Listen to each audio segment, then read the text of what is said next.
अस्सलाम वालेकुम प्यारा साथियों, मां तव्हांजो ख़ादिम हमदर्द जावरी। अॼु असां वटि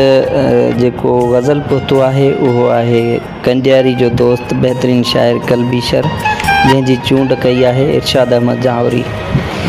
गज़ल खे पढ़ण खां अॻु में असांजे हिन चैनल खे सब्सक्राइब कयो त जीअं बहितर खां बहितर शाइरी तव्हां ताईं पहुचंदी रहे।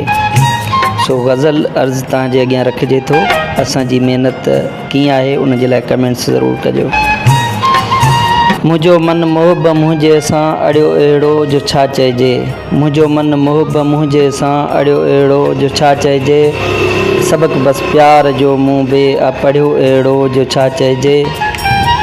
सिखी वरितो उमिरि सारी न की दिलि अखि अटकाईंदुसि, सिखी वरितो उमिरि सारी न की दिलि अखि अटकाईंदुसि, लाए बसि लहूं मूंसां लालण लड़ियो अहिड़ो जो छा चइजे, चयुमि तरस करे तरसा चयाईं वञ हितां हलियो, चयुमि तरस करे तरसा चयाईं वञ हितां हलियो, तके छा थो तिखो तकिड़ो तड़ियो अहिड़ो जो छा चइजे, मुंहिंजो मन मोहब मुंहिंजे सां अड़ियो अहिड़ो जो छा चइजे, सहा कीअं सिक सीने ते बरे ही बाफ़ थी ॿाहिरि, सहा कीअं सिक सीने ते बरे ही बाफ़ थी ॿाहिरि, सॼण जे सिक में सीनूं सड़ियो अहिड़ो जो छा चइजे, मुंहिंजो मन मोहब मुंहिंजे सां अड़ियो अहिड़ो जो छा चइजे, काबू हिन कुर्ब जा कैदी अञा से क़ैद काटनि था,